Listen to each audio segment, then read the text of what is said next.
इस वक्त साबिक वफाकी वज़ीर ख़जाना सलमान शाह साहब हमारे साथ टेलीफोन लाइन पर मौजूद हैं। डॉक्टर साहब अस्सलाम वालेकुम। जी वाला सलमान साहब, इस वक्त एक बड़ी तब्दीली होने जा रही है, ख़ासतौर पर जब हम मईशत की बात करते हैं, इकनॉमिक्स की बात करते हैं, जिसके आप एक्सपर्ट हैं। मिफ्ता इस्माइल सब जा रहे हैं, महंगाई करके बड़ी जा रहे हैं, और ये उम्मीद की जा रही है कि अब जनाब आ रहे हैं हमारे पास इसहाक डार साहब, वो महंगाई ख़त्म कर देंगे। आप क्या एक्सपेक्ट करते हैं, क्या तब्दीली आने वाली है?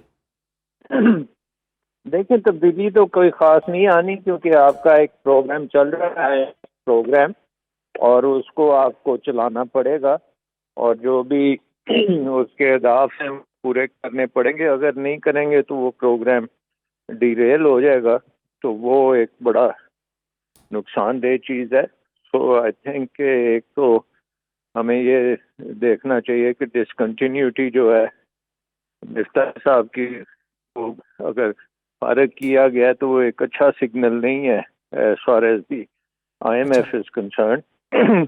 बाकी ये है कि डिपेंड करेगा कि आगे चल के तेल की कीमत क्या बनती है। अगर तो वो खासी गिर गई अगले एक आध हफ्ते में, तो फिर तो इनको कुछ ब्रीदिंग रूम मिल जाएगा। और अगर वो प्रेशर इसी तरह रहा तेल की कीमत और इंपोर्ट्स का, तो फिर इनका भी बड़ा मुश्किल वक्त होगा। सलमान साहब, हमारे पास इस वक्त ताजर रहनुमा भी हैं, माहिरीन मईशत भी हैं, जो इस वक्त स्टूडियोज़ में हैं। उनका ये ख्याल है कि इसहाक डार साहब डॉलर की कीमत को कंट्रोल कर सकते हैं। वो डॉलर की कीमत को पहले भी इसके एक्सपर्ट हैं, वो नीचे ला सकते हैं। लाने के बाद जो है महंगाई कम हो जाएगी। इस पर आपका तजिया क्या है, इम्कानात क्या हैं? देखिए, प्रोग्राम के तहत तो इंटरवीन कर ही नहीं सकते इसमें, सही। और अगर आपने ये काम किया तो फिर में इसका प्रोग्राम खत्म हो जाएगा। तो एक तो इनको ये ख्याल रखना पड़ेगा, हाँ, कि एक्सपोर्ट्स कामयाब हो जाए और इंटरनेट कीमतें कम हो जाती हैं और इंपोर्ट बिल कम हो जाता है, तो वो फिर उसके बेनिफिशरी ज़रूर होंगे। लेकिन आर्टिफिशली अगर कोशिश की गई डॉलर की उड़ान को आर्टिफिशली रोका जाए और उसमें कोई इस किस्म की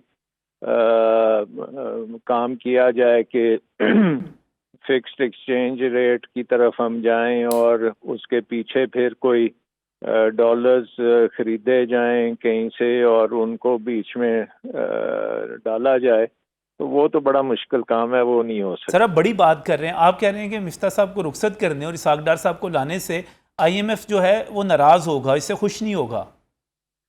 जाहिर है, मुझे पता है, क्योंकि लास्ट टाइम भी IMF प्रोग्राम जब डिरेल हुआ था, तो IMF का जो प्रोग्राम ख़त्म हुआ था 2016 थी या 17 में, तो IMF ने इसहाक डार साहब को कहा था कि आप ये मसनूई काम जो है अगर आपने किए तो हालात फिर ख़राब हो जाएंगे।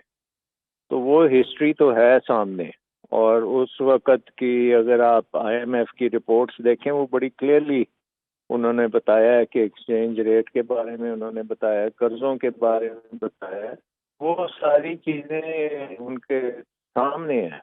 तो आई थिंक साल को बड़ा केयरफुली आगे चलना पड़ेगा और कोई मसनूई तरीका नहीं इस्तेमाल का।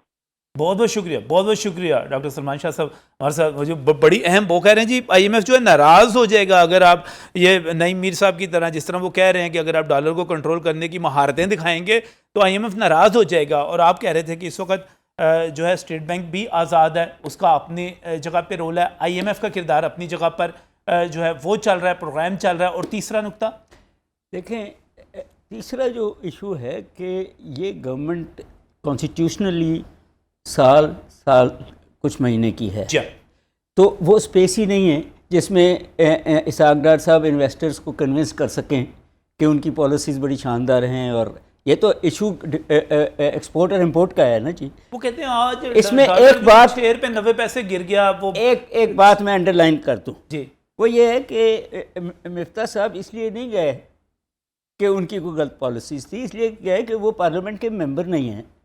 और पार्लियामेंट के मेंबर अगर नहीं है तो आप 3 महीने के लिए मिनिस्टर रह सकते हैं। वो मियाद पूरी हो गई है। जिसके बरक्स इसहाक डार साहब पहले आके सेनेट की हलफ लेंगे सेनेट का, फिर वो मिनिस्टर बनेंगे, और वो है जो कॉन्स्टिट्यूशनल शिक है। नहीं, लेकिन मरीम नवाज भी तो बड़ी इनके खिलाफ थी ना, कि नहीं, तमाम चीजों के खिलाफ बयान देती रही है वो के अंदर तो चलेगा ना जी, but at the same time जो हालात माशी मुल्क के हैं, आपने जो कहा कि 6 रुपए नीचे आ गया इस खबर पे, 6 रुपए 90 पैसे है आज का ओपन मार्केट में, इस खबर पे कि सागदार साहब आ रहे हैं, रुपए ने छलांगे मारनी शुरू कर दी खुशी से। ये इंसिडेंटल है, ये तो इतना सा है कि जिन्होंने खरीदे हैं, अब पैसे बनाने के लिए खरीदे हैं ना डॉलर, सही, तो अब जब वो इतना ऊपर चला गया है तो वो बेचना शुरू किया है उन्होंने। ये 220 पे आएगा, 225 पे आएगा तो वो फिर खरीदना शुरू कर देंगे। ये पहले भी हुआ, हमारे साथ पहले भी हुआ। मिफ्ता साहब 250 पे जाके नीचे आया, 250 से जाकर हम साहब ने यहाँ पर कहना शुरू कर दिया कि इस वक्त जो एक्सचेंज वाले हैं, मनी एक्सचेंज वाले हैं, वो 180 रुपए पर बाइंग कर रहे थे।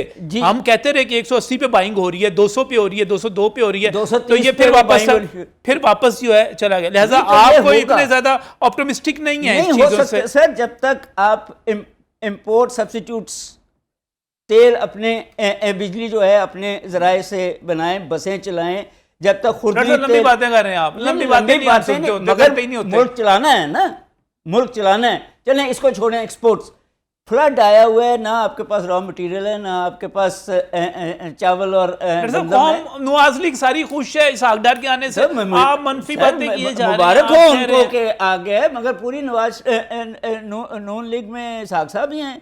ये इतने बड़े काबिल इकोनॉमिस्ट PhD मिफ्ता इस्माइल उनको नहीं पसंद आए, नहीं आए, वो नहीं आए, क्योंकि वो इकोनॉमिस्ट है। ये फाइनेंशियल एक्सपर्ट हैं, मुझे कोई इतराज़ नहीं है, ठीक है, बिजनेसमैन है, ठीक है, मुझे कोई इतराज़ नहीं है। मगर वो जिस तरह डॉक्टर सलमान शाह साहब ने भी कहा कि वो जो शर्तें, वो जो प्रोग्राम है, उस रेल की पटरी पे चलना पड़ेगा। अशरफ मेहताब साहब शायद थोड़ा सा, हाँ जी, इसहाक डार साहब आ रहे हैं, रुपए ने छलांगे लगानी शुरू कर दी हैं, स्टॉक मार्केट भी ऊपर चली गई है, नून लीग वाले खुश हैं, महंगाई कम होगी, डॉलर कंट्रोल हो जाएगा। नईम मीर साहब यहाँ पे बैठे हुए हैं, पक्के हैं, कहते हैं मतलब कर लेना उन्होंने, डॉलर कंट्रोल कर लेना है। ये सारे नहीं मानते, आप मानते हैं?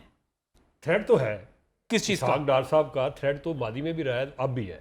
अच्छा, इस हवाले लेकिन अगर उन्होंने इस किस्म की कोई हरकत की, IMF नाराज हो जाएगा। सुन ले, एक सो कार्ड बड़ा सियासतदान शेख रशीद, हाँ जी, उस दौर में कहता था अगर ये 114 से इसहाक डार साहब 100 पे भी ले आए तो मैं रिजाइन कर जाऊंगा। वो 98 पे ले आए, तो फिर उसके बाद उसने वो नहीं रिजाइन किया। उन्होंने कहा जी मैंने तो ऐसी बात की जैसे शहबाज शरीफ ने कहा था मैं घसीटूंगा उनको, जरदारी साहब को। सही, तो तरीका उनको आता है, उनको पता है सट्टेबाजों का कहाँ बैठे। अब स्टेट बैंक उनके काबू में नहीं है। हाँ, स्टेट बैंक नहीं उनके काबू में। स्टेट बैंक बेशक उनके काबू में नहीं है, लेकिन वो जो लोग बैठे हुए हैं वो IMF के सारे थोड़े हैं। वो बंदा भी अपनी पसंद का आने से पहले लगवा लिया उन्होंने स्टेट बैंक में।